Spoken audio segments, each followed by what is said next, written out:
Good morning and greetings in Jesus' name this morning. This morning I would like to talk about a subject that basically started at the beginning of creation, and I think it continues to be a struggle for each one of us today, and that's the subject of blaming, accusing, judgment. The Bible calls it different things, but I'll just use the word blaming. And I was listening to, I don't believe she's a Christian writer or speaker, Brené Brown. I've listened to different of her talks on empathy, but she had one on finding fault or blaming, and she told this story that I thought sounds kind of familiar. She said that she had woke up early one morning, a little earlier than usual. I think she had not slept that good the night before, so she got a cup of coffee, and one cup wasn't enough, so she got another cup. And as she was getting the cup, her hand slipped and the coffee cup fell on the tile floor and shattered into 1,000 pieces, and the coffee splashed up her white dress. And she said the first thing that she thought of, the split second after it happened, the first thing that came to her mind was, "Steve, this is your fault." And guess who Steve was? Her husband. Maybe that's usually a spouse is a pretty typical person to blame when something happens. I think marriage problems often revolve around this subject of blame. But she said Steve was at work. He wasn't anywhere in the house, but her mind went this way. She said the night before he had been playing water polo with some friends, and she had said if he could be back by 10 o'clock because she has a hard time falling asleep if he's not back. And he had got back at 10:30, and so she didn't get enough sleep that night, and so therefore, she had to have a second cup of coffee, and therefore, that's what made her break the cup of coffee, and so it was obviously Steve's fault, her husband. And that story is a little bit ridiculous, but often the way that we think about blame and the way that we react and instantly try to find a way to make it somebody else's fault when it really is our own fault, is what blame is all about. Blame is defined as the act of censuring, holding responsible, or making negative statements about an individual or group that their actions or inaction are socially or morally irresponsible. And blame is a reaction when we feel frustrated, powerless, or inferior. Often one of the things that we do is we try to find somebody to blame for our problem. And it's kind of a lashing out often at the person that is either closest to us or somebody that we feel can be assigned fault because of something usually that we were partially responsible for. Sometimes there's things that just, somebody does make a bad mistake and they're responsible for it, but still immediately jumping out and blaming that person or accusing them is probably not going to be a good way to handle that situation, no matter who is at fault. And then it has the added benefit sometimes, or we feel like this, that we're kind of absolved from it. Now we shifted the blame over to the other person and it's their fault and we're done with it. We can wipe our hands of it. It's a little bit almost like an anger reaction when something happens and somebody gets mad and punches a hole in a wall or something like that. You might feel a little bit better for a little bit, but it really did not do anything to solve the problem, and you might have sore knuckles and a hole in the wall, and that's about all you have to prove for it. And that's often the same kind of reaction that blaming people. It's a reaction, and we lash out and we do something, and often what happens is it makes the situation worse instead of bringing peace to a conflict. The opposite of blame is accountability, responsibility, and forgiveness and love. And I think love is the key word in what the opposite of blame is, because where blame comes from is the opposite of love. It's something that from a very early age, we learn to blame other people for our problems. It's just like a natural born instinct that all of us have, that when something happens, if there's somebody else, another child there to blame, the fingers right away go to that other child. It wasn't my fault, it was their fault. And that doesn't stop. It's still one of the things that we face, whether we're Christians.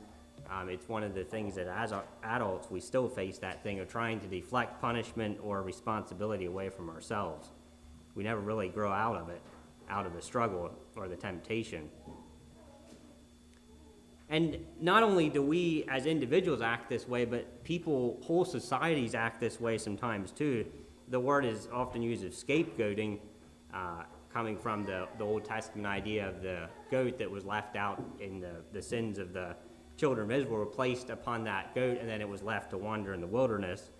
And that's where that idea comes from, but it's kind of the idea of group blame, where a weaker person or a group of people is blamed for the problems of the whole society, and then they're kind of ostracized, and some of the greatest crimes in human history occurred because of that, because of scapegoating and blaming other people, and usually incorrectly.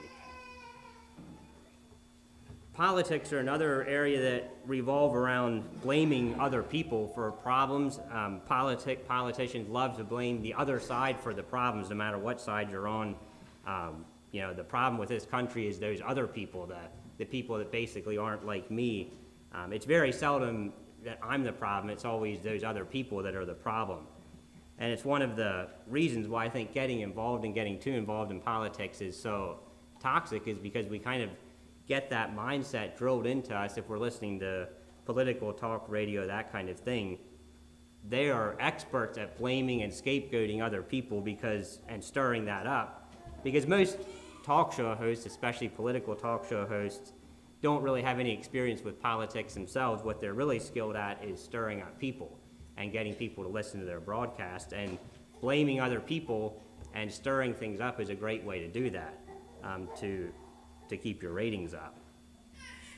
But politics in general are often a symptom of one of the places where we see blaming happening in our society to a large degree.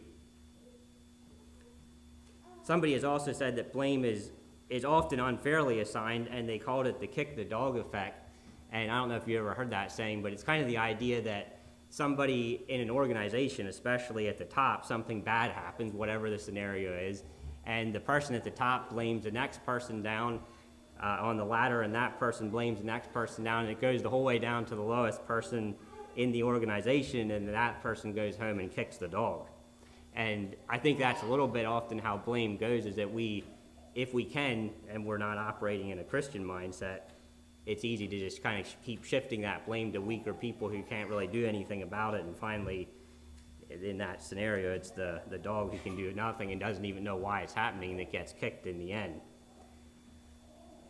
Blaming is also judgment. Romans 2:1, from the ESV, it says, "Therefore you have no excuse, O man, every one of you who judges. For in passing judgment on another you condemn yourself, because you, the judge, practice the very same things."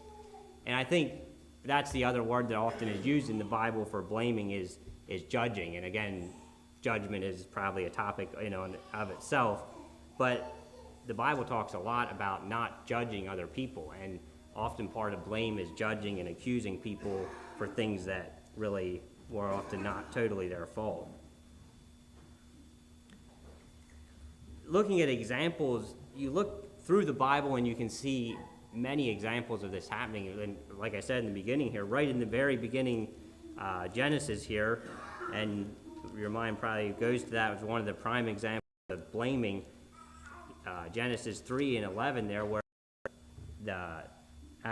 Eve was tempted to eat from the tree, and then it says there in verse 11, chapter, and he said that thou wast naked. This was after they had eaten of the tree. God was talking to them. Hast thou eaten of the tree whereof I commanded thee that thou shouldest not eat?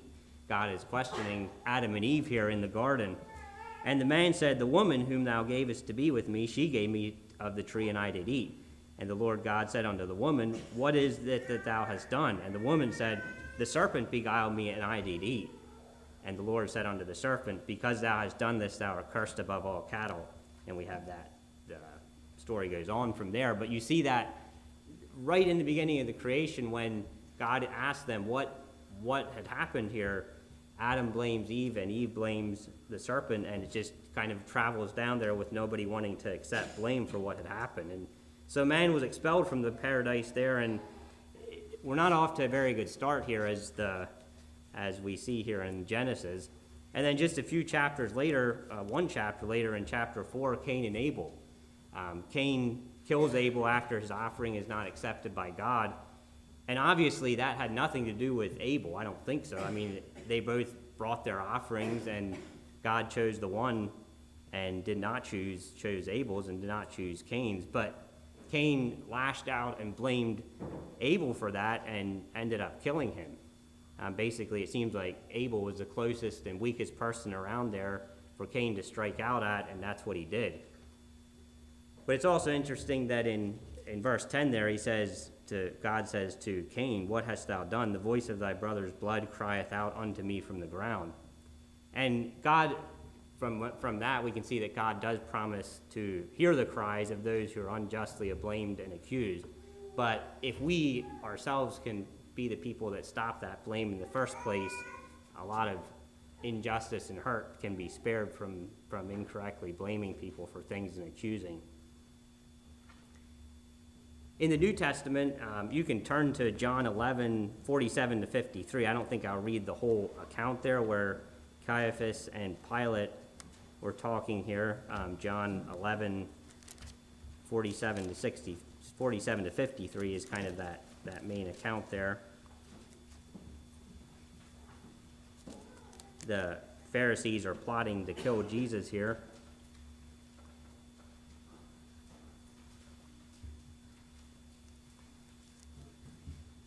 And it says that they were gathered together. They gathered the chief priests and the Pharisees in a council, and they were trying to decide what to do with Jesus because it said that many people were believing in him.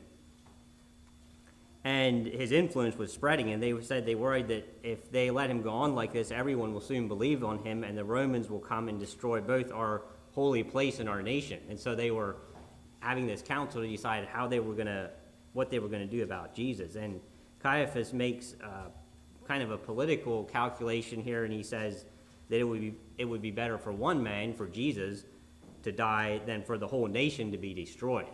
And so they decide from that point on, they decided to watch for chances to kill Jesus and use his death to point the blame basically away from themselves.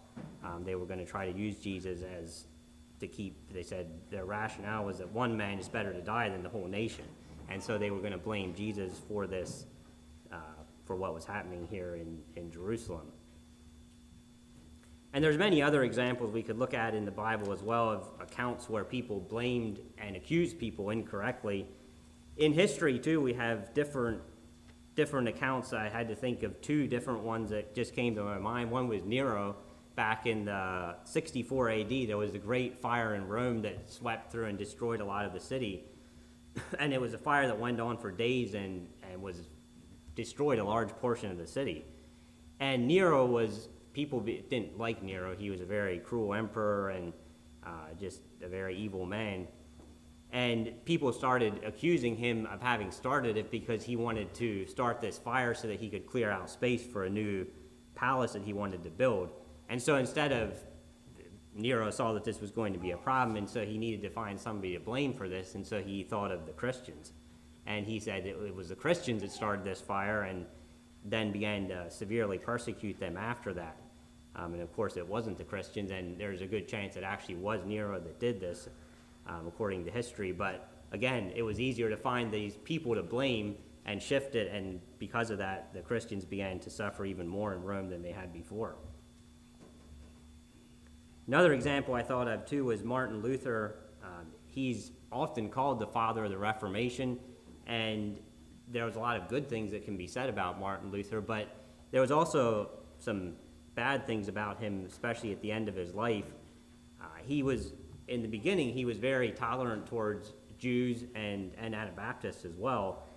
They weren't really that far apart. It seemed like they were kind of going for the same things as far as the Anabaptists. Now the Jews were a separate group of people.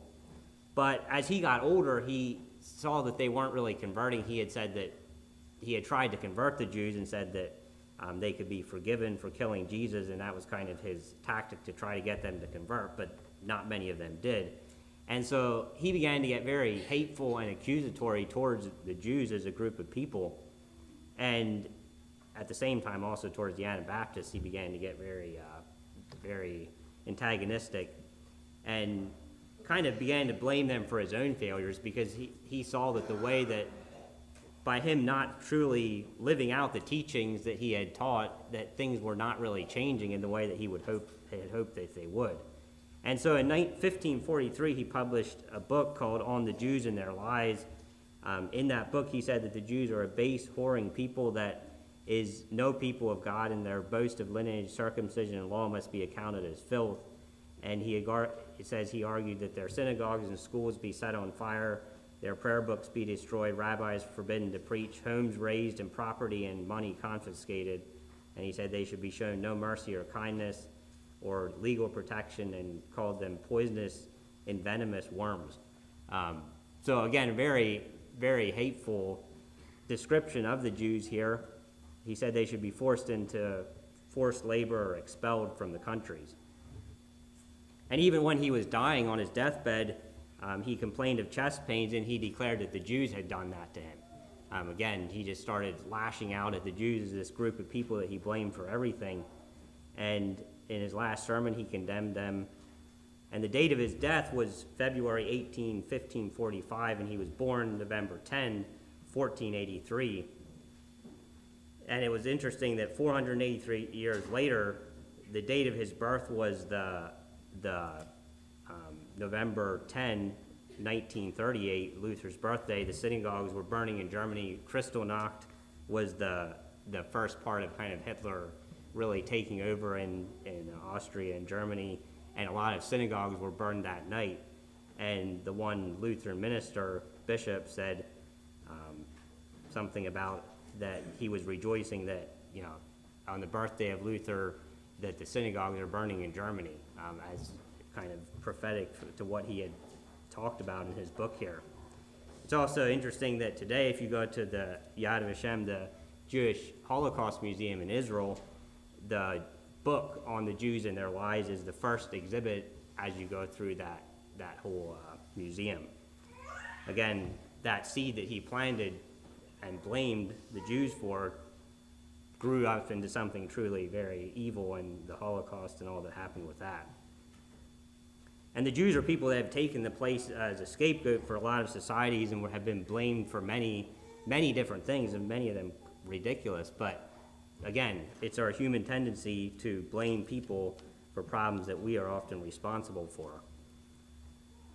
So how do we as Christians stop blaming other people for this when we're tempted to blame people? And I think one of our faults as in the human race, as the old man wells up in us, we don't like to take responsibilities for things that problems that we have. We're certainly willing to take responsibility if something goes well, but when we have problems, it's our natural tendency to try to shift the blame to somebody else. I'm not responsible. My parents caused this. It was my friend's fault. Our pastor failed in what he did. My children are rebellious. I didn't make enough money. The list of things can go on and on depending what your situation is. My spouse didn't understand me. I didn't have enough time. There's an endless amount of excuses that we can come up with. And assigning blame is often a lot easier than forgiveness and taking responsibility. That's the longer, harder road ahead that actually leads to resolution. But blaming quickly shifts it away from us, and then we feel like the problem is taken care of. Well, as we know, it truly is not. 1 Corinthians 13, the love chapter, we heard about that in Chris and Jolene's sermon yesterday, but I wanted to read that, just a few verses from there that I think really are the kind of the crux here of how we deal with blame, or how we should handle it as Christians. And love is the one word that's the solution for blame. Verses 4 through 7 talks about charity, and it says in verses 4 through 7, charity suffereth long and is kind, charity envieth not, charity vaunteth not itself, is not puffed up, doth not behave itself unseemly, seeketh not her own, is not easily provoked, thinketh no evil, rejoiceth not in iniquity, but rejoiceth in the truth, beareth all things, believeth all things, hopeth all things, endureth all things. And maybe I'll just read that in the NIV too. It says, love is patient, love is kind, it does not envy, it does not boast, it is not proud. It does not dishonor others, it is not self-seeking, it is not easily angered, and it keeps no record of wrongs. Love does not delight in evil, but rejoices with the truth. It always protects, always trusts, always hopes, always perseveres or endures. And as I was reading those verses, I had to think about how the opposites here of blame and love.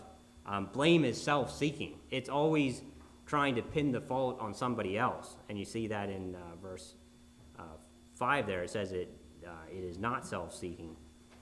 Blame is a reaction from anger or a lashing out.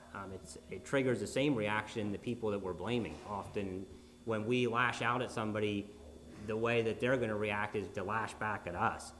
And so it's a reaction from anger, and it talks there about not being easily angered. And blame is concerned with assigning and keeping record of wrongs. It's trying to find out who is responsible and then hold them accountable for it. And again, there is a place for that, but that's only when it's done through love, and often when it's done with blame, it's about accusing and trying to pin the guilt on somebody. And it talks about that in verse 5, where it keeps no record of wrongs. Love isn't interested in recording all the wrongs that have been done, but instead it's about loving the other person. Then you see the other verses there, then 6 and 7, the opposite of blame. Love protects. It does not seek to cast the fault on somebody else, but takes responsibility and ownership. Love trusts and hopes. It sees how a bad situation can be turned into good. Instead of just trying to find out where the blame is, it looks and it sees how love can be trusting and hoping, and it assumes the best motives instead of the worst. And love perseveres. It's interested in the long term, not just short-term resolution, but long-term resolution. It always perseveres or endures instead of finding short-term blame. Some thoughts I had about this is just, there could be many that could be said about this, but just a few that stood out to me. How do I stop blaming people if that's a temptation? And it is a temptation for all of us. How do I stop that? I think one thing is admit that I am self-seeking when I'm trying to deflect fault. Just recognizing that, like it says here, love is not self-seeking. When I'm trying to blame people, that's what I'm doing. I'm trying to deflect the fault. And we need to recognize that when we're blaming others, we're often seeking to protect myself. That's why I'm blaming. And it's the opposite of love in those circumstances. Understand that when I'm blaming, I am also accusing. Blaming almost always comes across in a similar way to losing your temper, flying off the handle, and it has that result of triggering that same reaction in other people and the people that we are blaming for the problem. And then taking ownership, and if you're involved in a situation where there's blame to be assigned, it's pretty seldom that it's always 100% the other person's fault. It's often 50-50, sometimes maybe the percentages are different.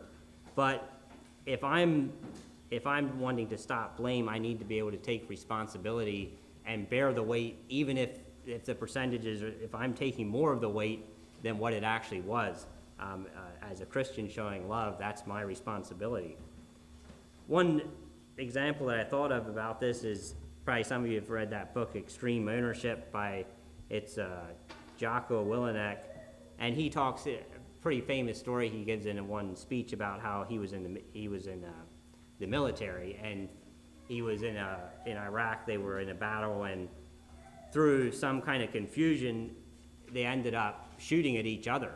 The Iraqi soldiers that were on the U.S. side and the U.S. Marines and Army and Navy SEALs were all in this battle, and after a while they realized that they were actually shooting at each other because of some lack in communication. And he talks in there about how they ended up with one Iraqi soldier dead and 2 wounded, and one of the American soldiers injured, and a lot of confusion and emotional impact on the people that were involved in this. And he talked about how they went back then and dealt with this situation. And he said he identified himself as a single point of failure, emphasizing his role in overseeing the operation. And so as each person came up, they said, it was my fault. And he said finally at the end it was his turn, and he said, no, it was my fault, and I was the one in charge. And so he said it was me that was the problem. Even though there was plenty of blame to assign all around because of what had gone on in the military, he said for it to work right, when it's a matter of life and death, it is important for everybody to take responsibility. And then he talked about how that reinforces the importance of clear communication, coordination, and leadership. And there's a balance to that whole thing too, where sometimes people can assume too much responsibility for things when it should be shared out as well. But in the military, ownership is life or death. But is our mission any less critical as Christians? When we're living out the Christian life and we're assigning fault or blaming other people, that is in a way causing death and sin in other people as well. And so it's very important for us too to take ownership when we are involved in something, not to blame the other person, but to realize that I do have a fault in this and that I need to take responsibility and do what I can to make it better. We also realize the futility of blaming and focus on the enduring patience of love. That's what verse 7 there talks about, endureth all things, the endurance of and the patience of love. Blaming creates, somebody made a diagram where they had the blame in the middle and two people on either side of it. And they said, what happens when you shift the blame? In this situation, you have two people at odds with each other fighting over something. When the blame is moved to the side and the two people are against it, all of a sudden you have two people trying to resolve the problem instead of two people fighting over something. And instead it's a team effort. And I think you can think about that, especially in a marriage context where when people are blaming each other and accusing each other, husband and wives, it often tears marriages apart. But that same problem, if they're both working at it as a team, the problem can be resolved and the marriage can become even stronger because of it. And again, that's the enduring patience of love, is being able to do that and take responsibility and say, this is also my fault, and work together rather than just blaming the other person involved. It's also interesting that many people that resort to blaming and accusing as adults do that because they were blamed as children. If parents are very critical and blame children, that often instills that same thing, that as they grow up, they also act like that as a natural reaction when something bad happens, to try to shift the blame away. And so as parents, it's very important that we don't just lash out or accuse our children of things, but that we, again, show this same love to our children and help them to resolve problems and show love rather than just blaming and accusing.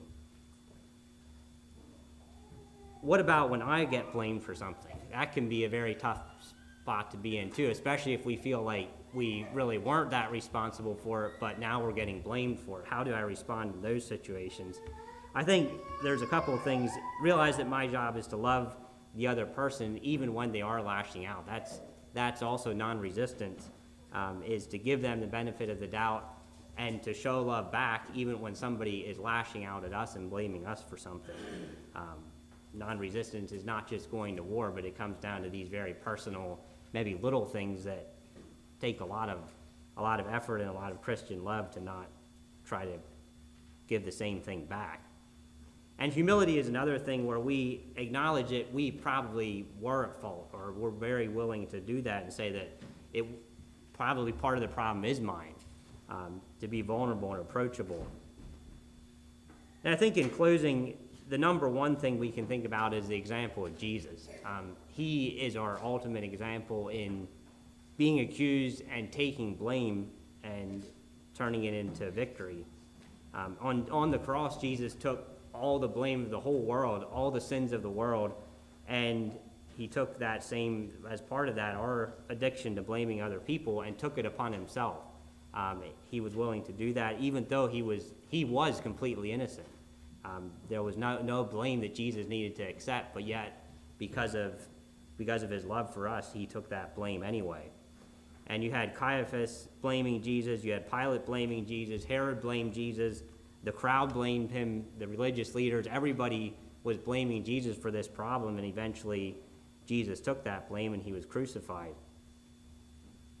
And this practice of blaming is given a place, I think, to die in Jesus. Jesus took it to the cross as one of many sins that he took to the cross, and he left it there. He went down to hell afterwards, Hades, it says, and I think at that point Jesus had overcome the grave. But even though a lot of people have been scapegoats throughout history and have been the wrongful victims of blame, Jesus came back from the grave, and he didn't just stay in the grave, but he came back, and he had victory over that. And even though he was blamed unfairly, he died with forgiveness on his lips. And that's the other thing that is an example to us as well, that even though he was not at all at fault, his last words were forgiveness.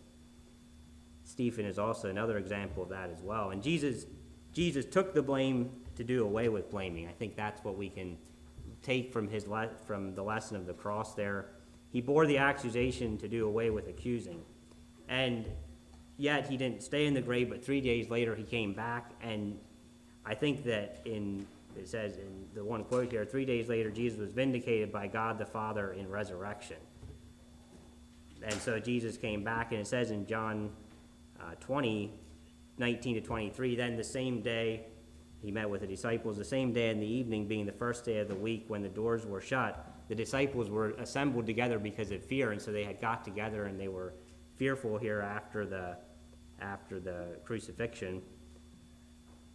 And then came Jesus and stood in their midst and saith unto them, peace be unto you.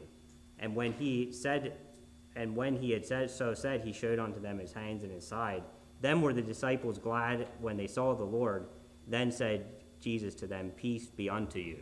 And that's interesting that after the disciples, they were afraid, they were frightened, they didn't know what was happening. They had betrayed Jesus, some of them, of course, Peter even more than the others.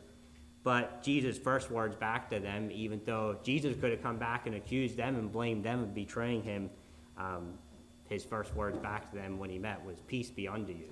And again, he did hold Peter accountable for what he had done. He drew that out of him, but then he forgave, and it was the peace that he left with them. So in closing here, Jesus forgives us, but he also calls us to forsake this sin of blaming other people, of being accusers and judgers of other people. And so let's try to imitate Jesus, and the next time we are blamed or accused of something, can we forgive instead of lashing back out and accusing them of the same thing? I think that if we can do that, it's going to be a powerful witness to the world that we are different than other people. The way that we handle things is different because we have truly been changed. And it'll make us look and act more like Jesus does. And so that's my goal as we think about that this morning, is that next time you're blamed or wrongly or falsely accused, think about Jesus and take that blame on yourself and forgive. This time, why don't we kneel for a word of prayer.